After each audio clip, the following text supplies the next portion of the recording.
Hello, everybody, and welcome to Calais Sturgeon Heights' virtual parent information evening. My name is Adam Lister, and I am the acting principal of Calais Sturgeon Heights Collegiate. I wanted to take an opportunity to welcome you here to this evening, and I'll start off with our land acknowledgement at Calais Sturgeon Heights Collegiate.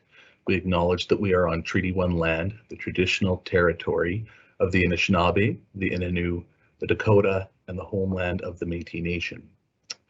So normally this time of year we would have our open house, and usually at this time of the evening the school is abuzz with hundreds and hundreds of bodies and people fighting for spots in the parking lot, and just all that excitement that usually comes along. So the virtual format is not something that we're totally used to for this event.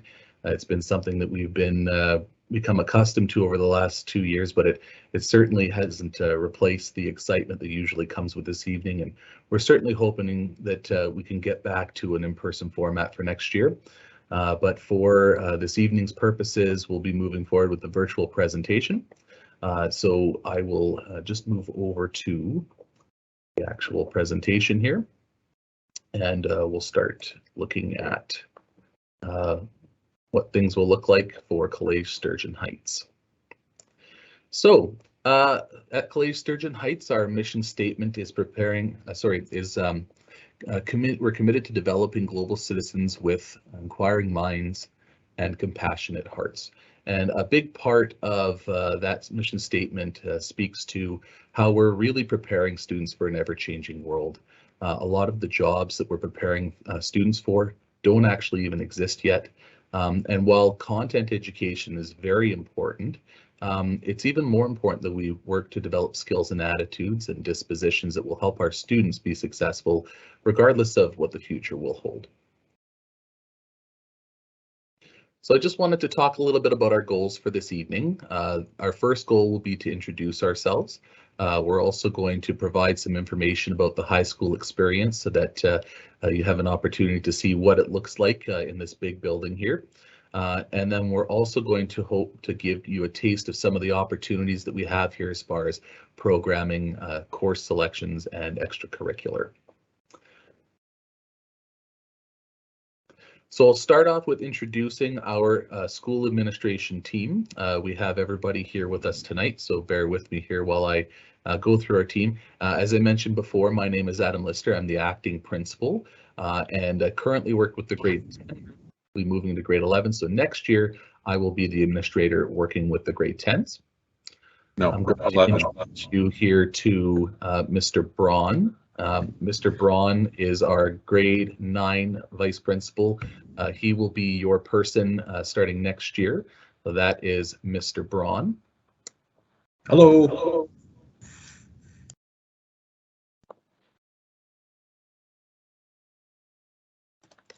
Sorry, just a technical difficulty there switching cameras. So I have Madame Burnett here, and Madame Burnett is currently working with grade 9s, but will be working with our grade 10 group as they move up next year as well.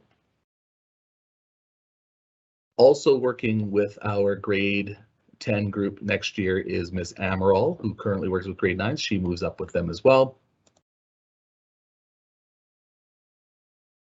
And Ms. James, our person who currently works with grade 11, she'll be moving up to the big leagues in grade 12 and working with our grade 12 class. So that is our admin team. All right, so I wanted to take a little bit of time to talk about the programs that we offer here at the school. We are a very large school. This year we are at about 1,150 students and about 120 staff members. Next year we expect to be just over 1,200 students. And so part of that is because we have 4 main programs in our school. The largest portion of our students are enrolled in the English academic program, which you will find is similar to many other schools in our division and province. We are the divisional program for French immersion, which means that all students come here for French immersion in our school division. And this program has been growing very fast every year. Next year will account for just under half of our school population.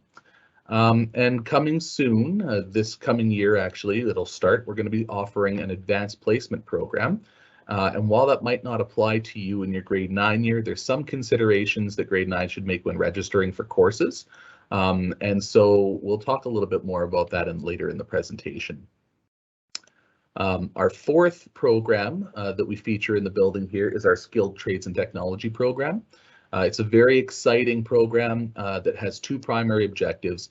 The first objective is in grade 9 and 10. The courses are intended to be experiential. Students can take courses from a number of different areas to see what it is that they like, but they can also develop skills that will be useful in life regardless of whether they decide to pursue a career in that area. Once you get to the grade 12 or grade 11 and 12, sorry, area, you're now looking at the primary objective, which would be to allow students to really immerse themselves in that course programming in vocational environment of their choice. So they will develop a high level of skill in that one area, and they'll be working towards a level 1 certification. So that's the Skilled Trades and Development program. We'll talk a little bit about some of the specific programs a little bit later in the presentation. So a few highlights about our schools. So there's not too many schools in our province that can say that they offer the same diversity of courses and extracurricular opportunities that we do here. It's because we're very big and we have a lot of talented staff that have a lot of different areas that they're willing to offer those things to. So we're very fortunate in that regard. When we were operating 2 years ago prior to the pandemic, we were offering over 50 different extracurricular activities. And while we were able to do some of those opportunities this year, we're hoping that by next year, we'll be able to look forward to offering a full complement again. Our athletics program, we have a very good athletics program here. Being the size of school we are, we compete in the Quad A division against the top teams in the province. And our arts programming here is second to none. We've not been able to offer live choir performances and band performances so far this year, but we're really looking forward to seeing those come back in the spring when we're going to be able to have those, and also my personal favorite, which is the live musical theater performances. There's several rich opportunities for student voice and being involved in philanthropy and involvement in social justice. And our facilities here are top notch, so we're constantly expanding and improving them. For example, we have a major project underway where we're doubling the size of our welding shop and improving and increasing our programming with that. And finally, we offer a full service cafeteria that provides breakfast and lunch service.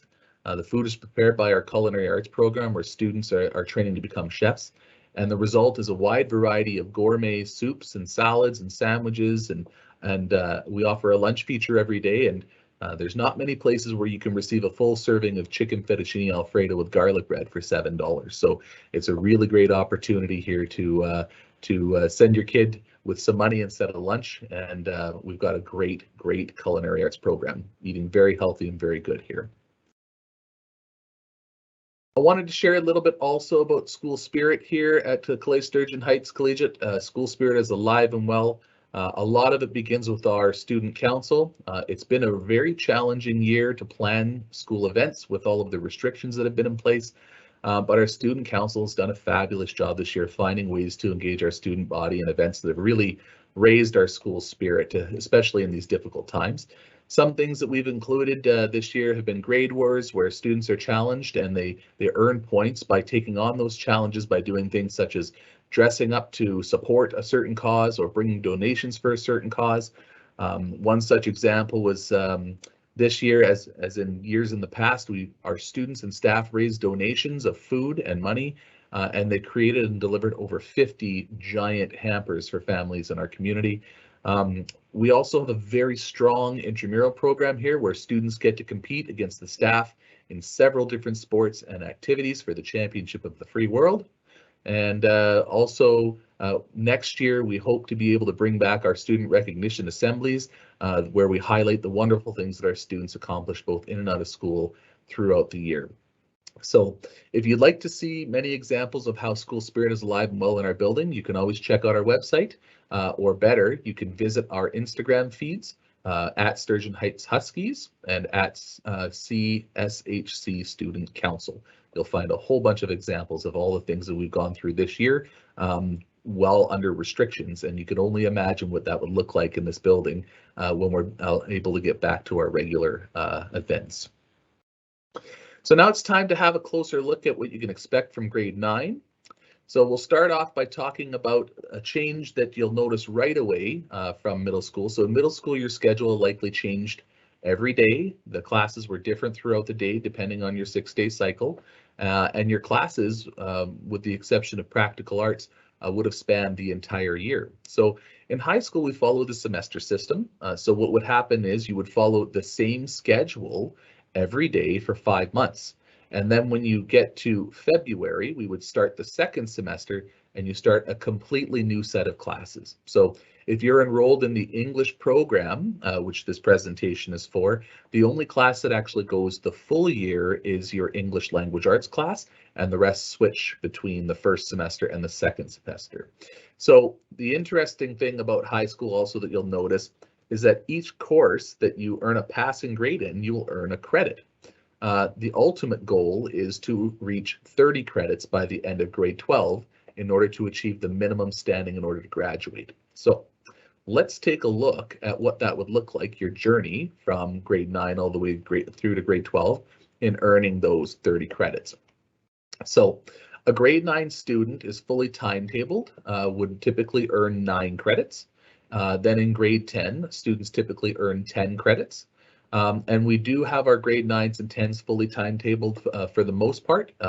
It keeps them engaged in learning throughout the day, but it also makes it so that there's plenty of wiggle room in grade 11 and 12 if they'd like to take more courses, or if they're not successful in a grade 9 or 10 course and have to repeat that, then there's a little bit of added flexibility in order to be able to do that. In grade 11 and 12, they would look to earn at least 6 credits or more, depending on what interests you have and what you would like to do. So again, students require a minimum of 30 credits in order to graduate, but it's not uncommon for some students to have 33 or 34 credits by the time they graduate. It just really depends on how many courses you want to take and also what we can fit into your schedule, because there are challenges in trying to get students every course that they like, especially in a school where we offer so many different programs. All right, so let's have a look here at your English track grade 9 required courses. Here's what grade 9 students should be enrolled in, and these are the core courses that all students in Manitoba must take. You would have already included these on your course selection forms that you submitted to us.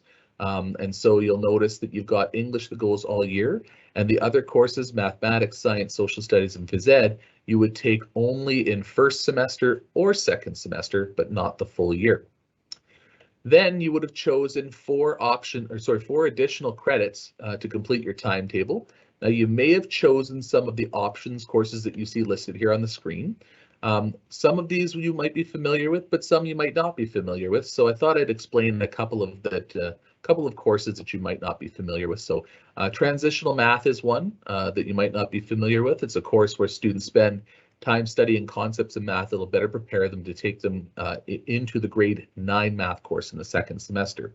So it's a great option for students who may have had difficulty with math in the past, a little bit nervous about how that might be going, or how the grade 9 course might go. You get additional instruction, you get additional support in the first semester, and then you take the grade 9 math course in the second semester, and you get to take it with the same teacher. So you build that relationship over time and you end up having an experience where you're prepared for that course.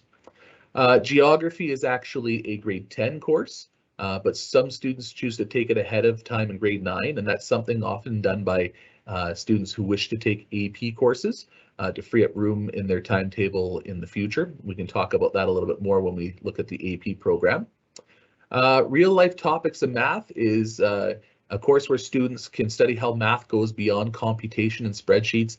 It looks at how we use math in the world around us, and it's meant as an option for those students who really enjoy math and really want to explore it further. You'll note that choir is a course taken at lunchtime. So if you're taking a full schedule and then choir, it's possible to earn an extra credit by taking that course. And the same is also true about musical theater, which is offered after school. We have a course called Conflict and Peace, which looks at conflicts in the last century and the impact that they've had on our world and in our local context. And students also examine the role of the United Nations and what they do to promote peace worldwide. So it's a great course for those students who have that mindful world perspective and really want to look at the world perspective. So now you may have chosen your option courses from there, but you may have also chosen, or instead have chosen, some from our skilled trades and technology program. These courses are great options for students who want to learn a specific skill. It used to be thought that students who are not good at academics would take these courses, but a lot has changed. In fact, the way these courses are taught requires students to engage in critical thinking and problem solving while developing those hands-on skills. So I'll take you through a couple of different parts of the program. So our aviation program is where students can train for various careers in the aviation industry. A lot of students think that you only take that if you're going to be a pilot, but there's a lot more to it than that, a lot more career prospects that come out of that. And the courses are geared towards anybody who might want to be in that industry. Media production students study video editing and camera angles, composition, using high-end equipment, how to use lighting. Graphic arts is where they study print and online communication. Our culinary arts program we talked about already offers a very real experience of what it's like to work in a real life restaurant or catering environment. And hairstyling, again, that authentic experience. Students start off working on mannequins, but by the time they get to grade 11 and 12, they're working on clients who actually come into the school and book appointments. So our automotive technology program, again, clients drop off their vehicles and with real problems, and students have to fix those. They have to diagnose the problem, find the correct solution, communicate that solution with the client, and also repair the vehicle. In welding, welding is actually a very, very high demand trade right now. Students are usually learn the various applications of welding and work on real life projects for the school division, the school, the community. And as mentioned before, we're currently expanding the welding shop, so we're looking forward to having even more students in that program next year. Our wood technology program is very similar to what you would have experienced in woods in middle school, just sort of the next level and the next level of creating projects and next level of knowledge. Our electrical trades program studies everything from the electronics you hold in your hand to the wiring of houses and commercial buildings. Digital media places a heavy emphasis on visual media and web-based products. And of course, there's photography, where they study the art of capturing images from the world around us. And so many of these courses, you may have noticed, have a grade 10 course code. Even though it's specifically a grade 10 course, we make those available for kids in grade 9 and 10 because that's the best time for kids to explore what they're interested in. And then as you move into grade 11 and 12, you would begin to narrow your focus based on what you would want to be choosing to do after high school. So the grade 10 courses in these areas, they are required before entering the full-time program in any one of those areas. So it's good for students to have as much opportunity to take the entry-level courses in grade 9 and 10 as possible. So if you plan on eventually being in automotive technology for the full vocational program in grade 11 and 12, you have to take the grade 10 course at some point in 9 and 10. So that's some more information about our skilled trades and technology courses. Really exciting things going on in that area. We thought we'd give you an example of what the typical timetable will look like. So you'll notice that your typical timetable is divided into semesters. You'll also notice that the student is keeping a lot of doors open with their course selections. They have all of the compulsory courses. They've chosen to explore some of the skilled trade courses. They've also chosen to take geography, which tells me that they might be a student who is interested in AP courses down the road when they get to grade 11 and 12. All right, speaking of AP, let's have a look at the advanced placement program and let's look a little bit at it. So we're going to start offering our first course offerings in advanced placement this coming year. It's an internationally recognized program where students prepare to take their learning further than the traditional school level in one or more areas. So this is a little bit different than IB because you're not required to take AP courses across the board. You can choose one area of study and only take that one if you prefer. And so we find, actually what we're finding is a lot of students are choosing one or two areas instead of 4 or 5 areas, and it's very manageable to still be able to take the other courses that you want to take. So what happens with AP is by the time you get to grade 12, you would actually take the grade 12 level AP course, and then you can, if you take and pass that benchmark assessment in grade 12, which is like an internationally recognized assessment, then you can actually apply for a first-year university transfer credit. So who are the types of people or types of student who want to take AP courses, and why would you might want to do that? Well, some students want to take AP because they want to earn those university credits early, as we already talked about, those transfer credits. Some students take AP courses because they feel it will better prepare them for the rigor of university. And what I mean by that is the AP courses are actually much faster moving, and they have a lot more content in them when you get to that level, because you're doing that university level of course. And then also sometimes it's just because people are seeking a personal challenge, right? Sometimes kids really enjoy a certain area of study, a subject area, and they want to push themselves to go a little bit further in that area. So in grade 9, it's not required to make a decision on whether you want to take AP courses or not, but some decisions, such as taking geography in grade 9, keep that door open to AP, because then you've already got that credit done ahead of time, and it gives a little more wiggle room in your schedule by the time you get to grade 11, grade 12, when you'd like to take multiple courses towards the AP program. So the other thing too to consider is that if you get to grade 10 and you've taken geography, or you get to grade 11 taking geography, and you don't end up doing AP, you haven't really wasted anything, because geography is a compulsory course anyway. All right, so let's have a look at the graduation diplomas that we offer here. Essentially, we offer 3 diplomas for graduating students. We offer the academic diploma. In order to earn the academic diploma, you have to have 30 credits, and that 30 credits has to include all of the compulsory and optional courses from grades 9 to 12. We also have the French immersion diploma, where you have to complete 30 credits, including a minimum of 14 of those 30 being done in French. And then we have the technical vocational diploma, again, a 30 credit requirement minimum, but 8 of those credits have to be from one specific area where you've chosen to specialize, and you earn those 8 vocational credits. So that would get you a vocational program diploma. All right, so we're going to look forward here a little bit to the future. We've got some exciting times ahead of us. As I mentioned before, it's a little disappointing to not be able to do things big and in person just yet, but we're getting there. And one of the things that we have planned for the spring is we have a visit for all of our students who are going to be coming here next year, planned for sometime in late May, early June. We don't have the date determined yet, as that's going to be a divisional date across all of our schools. But once we get that date, we'll share that information out to your middle schools, and your middle school will share the plan for what that's going to look like. So this is an opportunity where kids actually get to enter the building. They get to meet teachers, and they get to meet coaches. They'll walk through the classrooms. They'll see the physical spaces. It's a really exciting time for kids to be able to come in and actually see the building, and really get that first feel for the experience of high school. So we will have more information on that date, and again, your middle school will be sharing that with you when that's available. So let's fast forward even further into the future, and let's look at the first day of school, which will be September 7th, and what that looks like. So our grade 9s and new registrants in other grade levels are the only students who actually come in the morning for that day. What that lets us do is it lets us have small groups of 5 or 6 kids in each room with a homeroom teacher. We have student ambassadors who come in from the higher grades, and what they do is they come in and they help students. They offer tips and tricks on how to navigate the building. They'll take students on a tour of the school.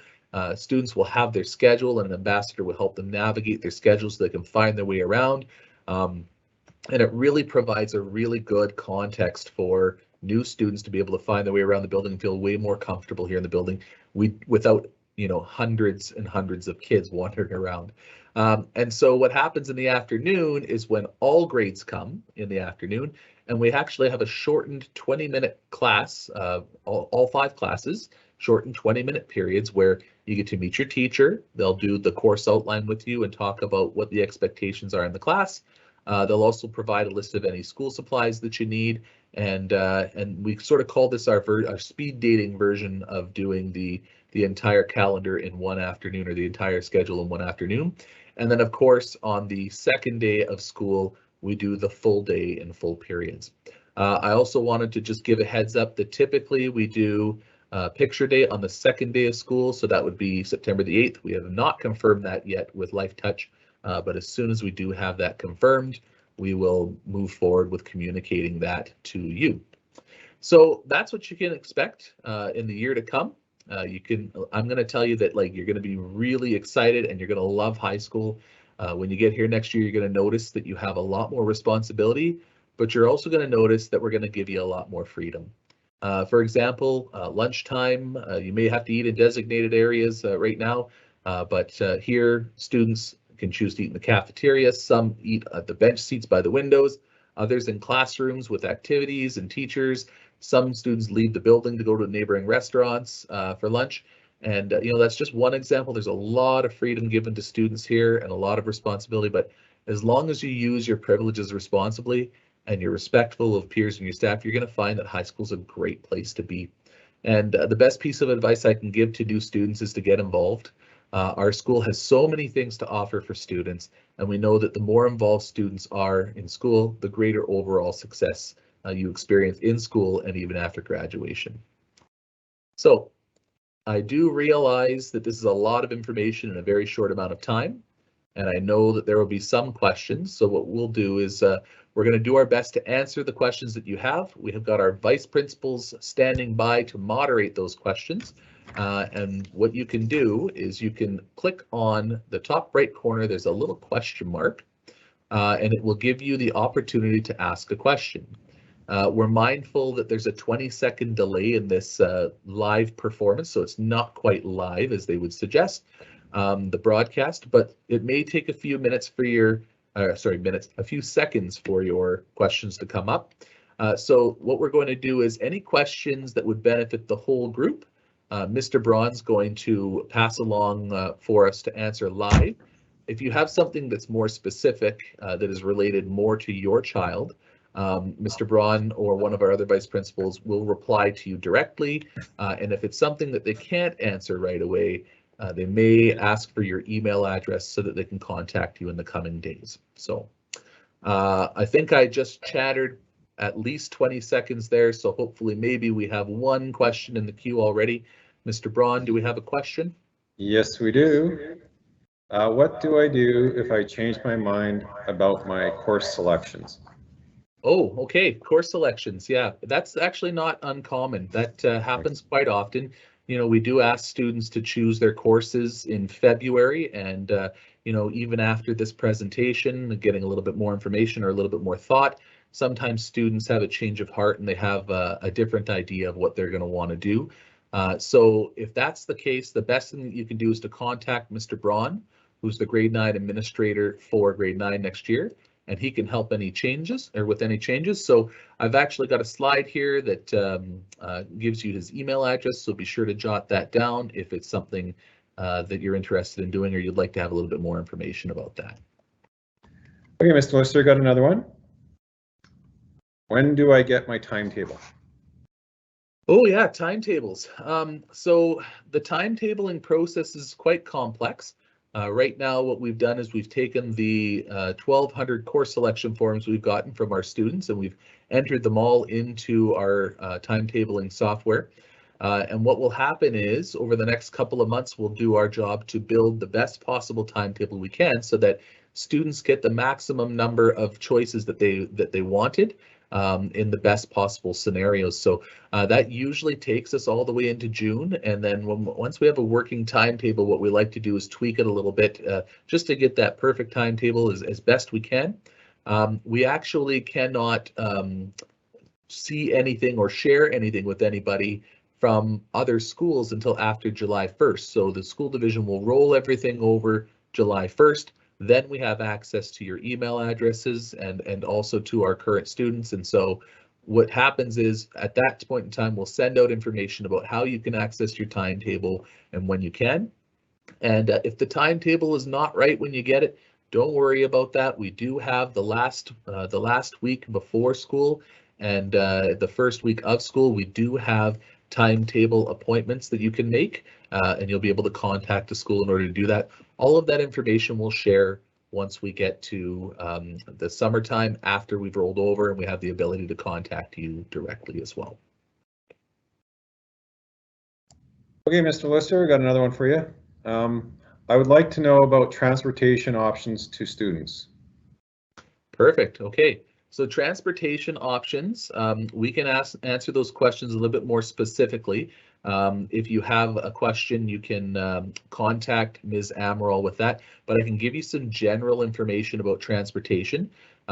So at the high school level, transportation is only available as there's purchased seats and there's eligible seats. It's only available as an eligible seat right now. And so if you live in the Headingley catchment or if you live in the Brooklands catchment, those students are eligible for transportation, meaning that the division provides it because of the fact that there's not any actually good or viable public transportation routes from those areas.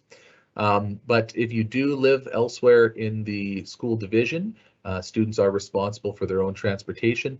And I know that in the past, the school division has offered purchase seats after the fact, and it's usually later after they see if there's availability, but I don't know if the school division will be moving forward with purchase seats at this point in time. So, thank you, Mr. Lister. How about my child wants to get involved into sports, specifically hockey and football? What would be the way of doing that?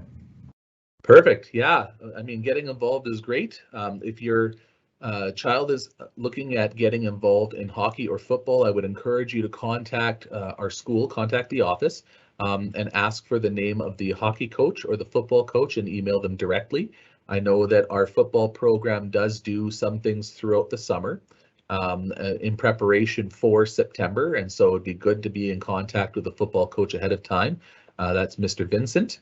And then depending on whether or not you're wanting to be part of the girls hockey program or the boys hockey program, you would contact either Ms. Johnsrud for the girls hockey program or Mr. Metcalf for the boys hockey program. So those are the people that you'd be looking to get a hold of. But yes, absolutely get involved. That'd be great. Currently, there is not any general questions. We're just replying to specific questions right now, Mr. Lister. Okay, great. All right, so thank you again for everybody for joining us today. It's great to see the number of people that came out to the virtual session, even though we couldn't all get together in person. Thanks for coming today to take the time to learn more about our school. And choosing a high school is never an easy thing, but we hope that today has helped you conclude that you made the right choice for your child and sending them to see us. We can't wait for you to come and join us as a Husky. We look forward to meeting your kids in June, and we also look forward to the relationships that we're going to build with them over the next 4 years. So again, thank you for joining us tonight. Be safe, be well, and have a great rest of your school year. Bye. To the one about the